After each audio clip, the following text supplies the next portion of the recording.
ఇక ఖైరతాబాద్ నిమజ్జనానికి సంబంధించి పూర్తి అప్డేట్స్ మా ప్రతినిధి అరవింద్ లైవ్ లో అందిస్తారు. రైట్ అరవింద్, చెప్పండి, ఇప్పటికే రేపటిది నిమజ్జనానికి సంబంధించి ఏర్పాట్లు ఎలా జరుగుతున్నాయి, అక్కడ ప్రెజెంట్ ఎలా ఉంది, దీనికి సంబంధించిన అప్డేట్స్ ఏంటి? సంజన, ఏదైతే చూసుకుంటే గణేశుడు గంగమ్మ ఒడిలోకి చేరడానికి సిద్ధంగా ఉన్నారు. 9 రోజుల పాటు ఘనంగా పూజలు పురస్కరించుకొని ఖైరతాబాద్ గణేష్ బయలుదేరడానికి సర్వం సిద్ధంగా కూడా ఇక్కడ అన్ని ఏర్పాట్లు చేశారు. 9 రోజుల పాటు గణనాథుడికి భారీగా పూజలు చేశారు. మనతోని ఏదైతే ఉత్సవ కమిటీ అధ్యక్షుడు ఉన్నారు, రాజ్ కుమార్ గారు ఉన్నారు, వారిని అడిగి తెలుసుకుందాం. సార్, ఎప్పుడు స్టార్ట్ అవుతుంది సార్ ఇక్కడ ప్రధానంగా శోభయాత్ర? ఉదయం 6 గంటలకు ఈ వినాయకుని శోభాయాత్ర బయలుదేరుతుంది. ఇప్పుడు రాత్రి 12 గంటల 5 నిమిషాలకు కలశ పూజ ఉంటుంది. ఎందుకంటే అనంత చతుర్దశి పడాలి, కాకపోతే 1 o'clock వస్తుంది అనంత చతుర్దశి. మనం ఏం చేస్తున్నామంటే 12:05 నిమిషాలకు వినాయకుని పూజ చేసి వినాయకుని కదిలిస్తున్నాం. కదిలించిన తర్వాత మరి వినాయకుని లిఫ్ట్ చేసే కార్యక్రమం, లిఫ్ట్ చేసి ట్రాలీలో పెట్టే కార్యక్రమం ఉంటుంది. మరి అదొక బిల్డింగ్ అవన్నీ 2-3 గంటలు ఉంది. 2-3 గంటల సమయం పడుతుంది. ఉదయం 6 గంటలకు ఈ వినాయకుడు ఇంటి నుంచి బయలుదేరుతాడు. ఎన్ని టస్కర్లు వచ్చినాయి, ఎక్కడెక్కడ నుండి వచ్చినాయి? 2 టస్కర్లు వచ్చాయి. ఒకటి ఎస్టీసీ ట్రాన్స్పోర్ట్ వాళ్ళు విజయవాడ నుంచి వచ్చారు, ఇంకోటేమో వెంకటరత్నం గారని విజయవాడ నుంచి పంపించారు. హైదరాబాద్ సంబంధించిన శరత్ గారు, బాబీ గారు ఒక ట్రాలీ పంపించారు. 2 విగ్రహాలు ఒక ట్రాలీలో వస్తాయి. విజయవాడ నుంచి వచ్చిన ట్రాలీలో మాత్రము పెద్ద వినాయకుని దాంట్లో పెడతాము. ఇప్పుడు మొత్తం ముందు వచ్చిన ట్రాలీలో పెద్ద వినాయకుడు అయితే, వెనుకొచ్చిన ట్రాలీలో మొత్తం ఎన్ని విగ్రహాలు పోతాయి? అది రూట్ ఏ విధంగా, ఏ రూట్ లో తీసుకెళ్తారు? ముందర వచ్చిన వినాయకుడు మన పెద్ద ట్రాలీలో మాత్రం పెద్ద వినాయకుడు ఉంటాడు. హైదరాబాద్ సంబంధించిన ట్రాలీలో మాత్రం 2 చిన్న విగ్రహాలు అవుతాయి. మన మీరాటాయికిస్, లగటిపూలు, ద్వారకా హోటల్, మరి అదేవిధంగా ఏజీ ఆఫీసు, సెక్రటరీ రూట్ లో ఈ వినాయకుని ఊరేగింపు ప్రతి సంవత్సరం ఏ విధంగా వెళ్తే అదే రూట్ లో వెళ్తుంది.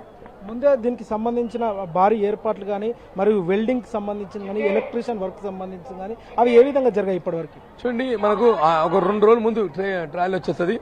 ఇవాళ మార్నింగ్ వర్క్స్ నిన్న మార్నింగ్ చేశారు, ఈ రోజు మార్నింగ్ చేశారు. వర్క్స్ కంప్లీట్ అయిపోయింది. ఇప్పుడు లిఫ్ట్ చేయడమే లేట్ ఉందన్నమాట. 12 గంటి 5 నిమిషాల కలశ పూజ అయిన తర్వాత వినాయకుని లిఫ్ట్ చేస్తామన్నమాట. ఆనవాయితీ అనమాట. కలశ పూజ చేయడం అనేది ఆనవాయితీ. అది అయిన తర్వాత మాత్రం వినాయకుని కదిలిస్తాం. ఏ సమయం లోపు వినాయకుని నిమజ్జనం అవుతుంది? మేము అనుకుంటాం మధ్యాహ్నం 1 గంటల లోపల వినాయకుని నిమజ్జనం అయ్యే అవకాశం ఉన్నది. ప్రధానంగా ఖైరతాబాద్ వినాయకుడు ఇంత భారీ వినాయకుడు, ఇంత ఫేమస్ వినాయకుడు, మీరు ఈ 9 రోజుల అనుభూతి, మీ కష్టము, మీ ప్రతిఫలము ఏ విధంగా ఉంది? చూడండి, ప్రపంచం మొత్తము ఈ వినాయకుని మేము చూడాలంటే సుమారు 3.5 శ్రమ. అంటే ఎట్లంటే 1 గంట 2 గంటలు కాదు, 24 గంటలు మేము వినాయకునిపై సమయం వెచ్చిస్తాము. వేరే పని ఏం చేయడానికి అవకాశం ఉండదు. వాళ్ళకు అక్కడ ఉన్న కళాకారులు కావచ్చు, ప్రతి సామాన్ కావచ్చు, వాళ్ళకి ఫుడ్ ఫెసిలిటీ కావచ్చు, ఉదయం నుంచి రాత్రి వరకు కంప్లీట్ ఆడుండి చేయడం వల్ల ఇంత పెద్ద భగవంతుడు అనేది ఎక్స్క్యూడ్ అవుతామన్నమాట. అయితే చాలా సంతోషం అవుతాం. 3 నెలలు ఏదైతే శ్రమ పడతామో, ఎప్పుడైతే వినాయక చవితి వచ్చిందనుకో అప్పుడు ఆ శ్రమ మొత్తం చాలా సంతోషం ఉంటుంది.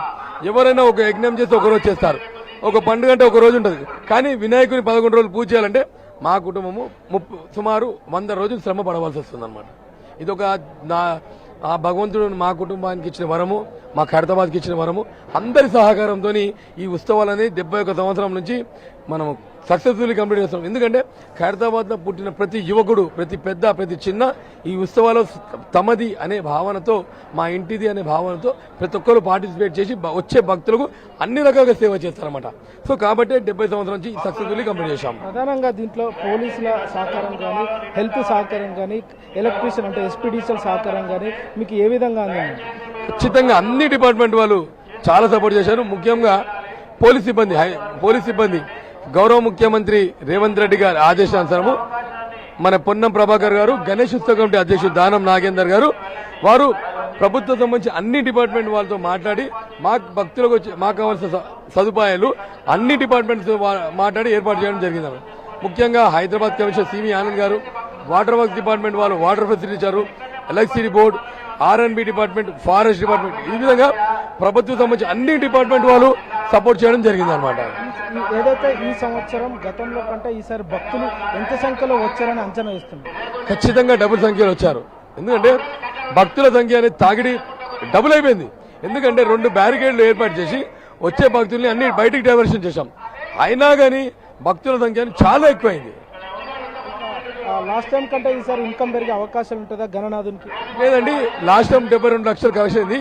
ఈ సంవత్సరం ఏంటంటే వారం రోజుల ఉండి 18,70,000 రూపాయలు 3 రోజులు ఉండి ఇంకా లెక్క పెట్టాల్సింది ఏంది అనమాట. అయితే జీవితంలో ఎప్పుడు మేము డబ్బుల కోసం చేయలేదు. ఎందుకంటే 71 సంవత్సరం నుంచి చేస్తా ఉన్నాము. అది కొంతమంది వాళ్ళ ఆలోచన విధానముతో మాట్లాడుతూ తప్ప 7 రోజులు ఉండి 18,70,000 రూపాయలు కలెక్షన్ అయింది.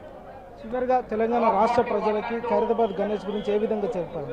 ఖచ్చితంగా ఈడ కోరికలు ఏ కోరికలు కోరితే ఖచ్చితంగా తీరుతే నమ్మకంతో లక్షలాది ప్రజలు అనేది భగవంతుని దర్శించుకుంటా ఉన్నారు. సో ఇది ఒక పవర్ ఉంది. ఎవరు మంచి చేస్తే వాళ్ళకి మంచి చేస్తుంది, ఎవరు చెడు చేస్తే వాళ్ళకి చెడు చేస్తుంది. దేవుడు ఖైరతాబాద్ పవర్ ఎవరికి ఏ విధంగా కావాలో ఆ విధంగా మాకైనా సరే అది మా ఒక్కరు కాదు అందరికి అదే విధంగా వర్తిస్తుంది. ఎవరు మంచి చేస్తే మంచి, చెడు చేస్తే చెడు ఇస్తారు ఖచ్చితంగా. మీరు చెప్పండి, ఏదైతే 6 నెలల ప్రాసెస్ ఏదైతే గణనాథునికి ప్రధానంగా ఇక్కడ వచ్చిన ప్రతి ఒక్క స్టాఫ్కి భోజనం ఏర్పాట్లు కానీ, పోలీస్ డిపార్ట్మెంట్కి కానీ, మెడికల్ డిపార్ట్మెంట్కి కానీ, మరియు మీడియా వారికి కానీ ప్రతి ఒక్కరికి ఇక్కడ భోజనం ఏర్పాటు చేశారు. 9 రోజుల పాటు కూడా ఉదయం, మధ్యాహ్నం, సాయంత్రం కూడా ఏర్పాటు చేశారు. దాని గురించి చెప్పండి. చూడండి, 10 రోజులు ఏర్పాటు చేసండి. గణేష్ ఉత్సవ కమిటీ అధ్యక్షుడు దానం నాగేందర్ గారు ప్రతిరోజు ఆయన ఉదయం టిఫిన్, మధ్యాహ్నం భోజనము, రాత్రి భోజనం. దాంతోపాటు గణేష్ ఉత్సవ కమిటీ ఆధ్వర్యంలో మేము కూడా ప్రతిరోజు 3 క్వింటాల రైసు, ప్రసాదము, అదేవిధంగా భోజనము అందరు భక్తులు వచ్చి మా దగ్గర తినొచ్చు అనమాట. సో ఇద్దరు కోఆర్డినేషన్ చేస్తూ గణేష్ ఉత్సవ కమిటీ అధ్యక్షుడు దానం నాగేందర్ గారి ఆదేశానుసారము వచ్చే భక్తులందరికీ ప్రసాదము, నీటి సౌకర్యం అన్ని ఏర్పాటు చేశాము. మీరేమైనా చెప్పాలనుకుంటారా ఖైరతాబాద్ గణేష్? చెప్పండి. చెప్పండి. ఏం లేదు, మేము ఇక్కడ భోజన సదుపాయాలు చూసుకుంటున్నాం. శ్రీ దానం నాగేంద్ర గారి ఆధ్వర్యంలో భోజనం ఏర్పాటు చేశారు. చెప్పినాక ఇంత పొద్దున మార్నింగ్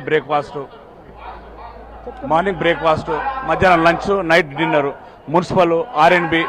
మున్సిపల్కి, ఆర్ఎన్బికి, వాటర్ వర్క్స్కు, ఈ క్లీనర్స్, ఈ వాలంటీర్స్కు, ఎన్ఎస్ స్టూడెంట్స్కి అందరికీ కూడా ఏర్పాటు చేసినాం. శ్రీ దానం నాగేంద్ర గారి ఆధ్వర్యం జరిగింది. ఆయన ప్రోత్సాహంతోనే, ఆయన అండదండలతో ఈ కార్యక్రమం జరిగింది. కమిటీ పెద్దలు కూడా చాలా మంది ఉన్నారు. రామరెడ్డి గారు కానీ, మహేందర్ గారు కానీ, వైఎస్ కృష్ణ యాదవ్ గారు. రైట్. ఏదైతే చూసుకుంటే గణేశుని దగ్గర కూడా భారీగా ఇప్పటికే ఏర్పాట్లు కూడా పూర్తి చేశారు. ఇప్పటికీ ప్రధానంగా చూసుకుంటే రేపు ఉదయం 6 గంటల నుండి వినాయకుడిని కూడా నిమజ్జనం చేయడానికి సిద్ధంగా ఉన్నారు. ఏదైతే గణనాథుని కూడా ఇప్పటికే పూజలన్నీ కూడా అన్ని పూర్తయినట్టు కూడా ఇప్పటికే అధికారులు కూడా తెలిపారు. పోలీస్ సహకారం కూడా బాగా ఉన్నది. ఈసారి అందరికి కూడా ఎలాంటి హాని చేయకుండా కూడా గణనాథుని కూడా మధ్యాహ్నం 12 గంటల లోపు కూడా నిమజ్జనం చేస్తామని కూడా ఇప్పటికే ఇక్కడ నిర్వాహకులు తెలిపారు. Over to studio.